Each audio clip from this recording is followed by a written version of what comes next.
Hey there, welcome. I'm Belle, and today I'm going to be explaining to you guys how to write an easy and fun 1-hour lesson plan. But before we do that, please make sure to subscribe to my channel. I put a new video every single Friday. I know that I've been a little bit MIA for the past couple of weeks, but it's for a good reason. I've been working on like something huge for me, so please expect an announcement video coming soon, maybe, probably, hopefully. So yeah, I'm sorry about that. Just make sure to subscribe to my channel, click the bell so you receive a notification every time I post a video. Leave in the comments below your suggestions for other videos that you guys want me to make. And yeah, without further ado, let's go right into the video. A little disclaimer before you guys watch this video: if you are interested in a lesson plan for young learners, please watch one of my videos that I made like probably a couple months ago that's about lesson plans for young learners.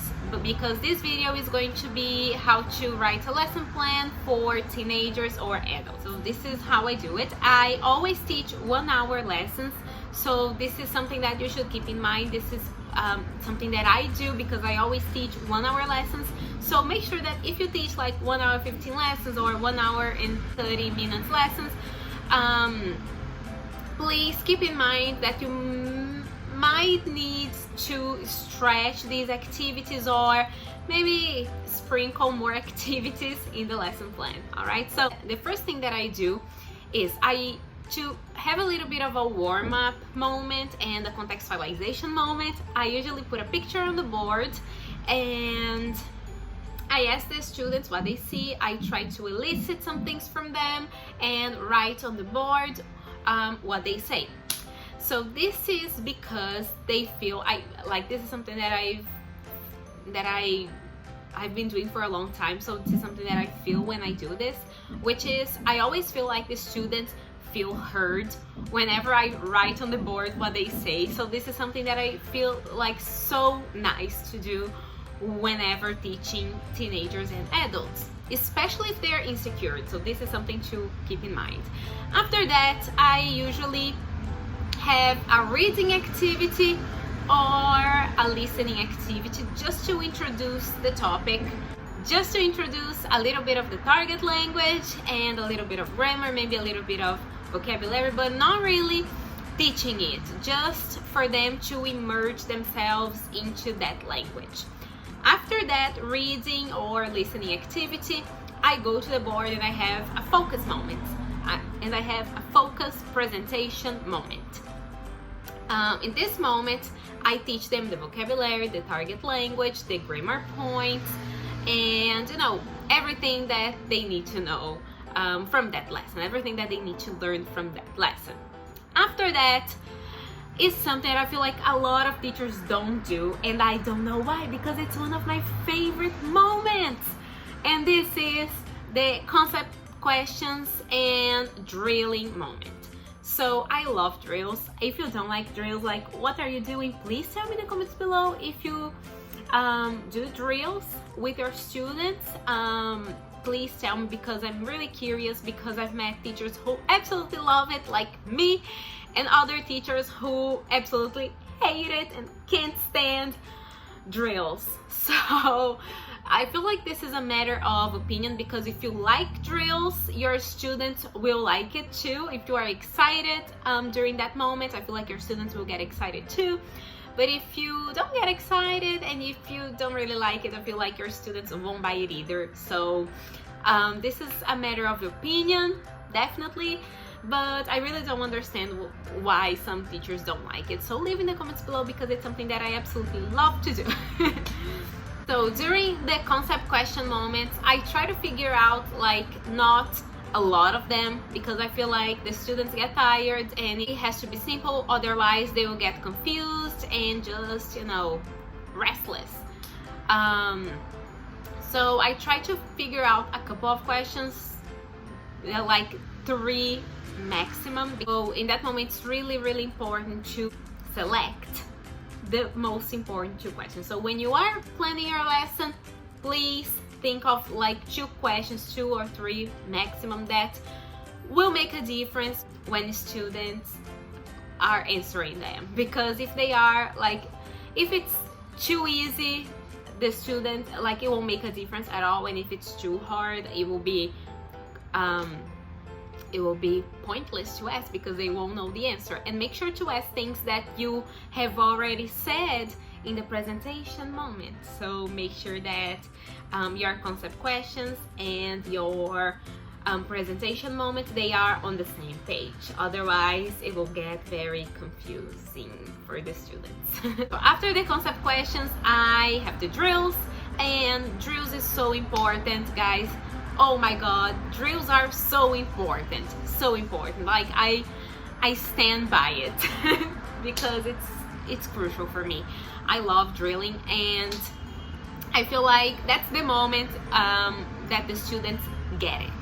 That's when they get it. That's when they see how it works, like in reality, like in practice.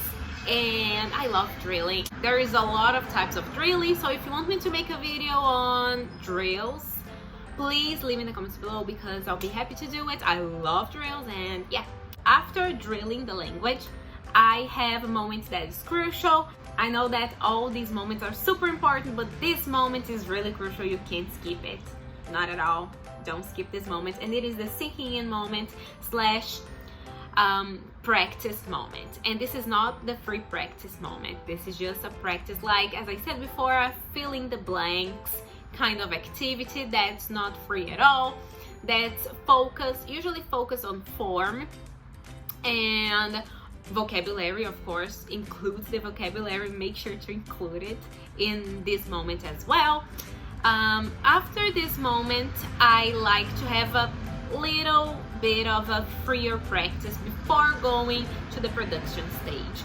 So in the freer practice, it's so important for me, like so important, that the students do something that there is a right and wrong. Of course, they can't really personalize it that much, but it's a little freer, because I'm a little scared of having the sinking in moment and like letting go of the students and having them do the personalization moment that soon. So that's why I include a freer practice activity. Again, if you want me to make a freer practice activity video, leave in the comments below. I'll be happy to do it, because I always include one of these in my lessons. Like every lesson, I have a practice sinking in moment and then a freer practice moment. I feel like it's super important. And after that, the best part of the lesson for the students, I feel like it's the production slash personalization moment. Make sure that this moment is completely personalized, that the students are able to use their ideas and actually do something fun for them, because I feel like this is the moment that the students actually put the language in use in their own context, with their own ideas. And this is super important for me and for them, of course, most of all for them. And last but definitely not least, yes, the production moment is not the last moment for me. I have the debriefing moment. So debriefing moment, I go back to the first page. Do you guys remember the picture that I showed the students and that I wrote a bunch of things next to the picture? So I go back to that and I ask the students, okay, so now what other things can you tell me from today's lesson that you learned? And I usually use another color of pen, and I write, like if I wrote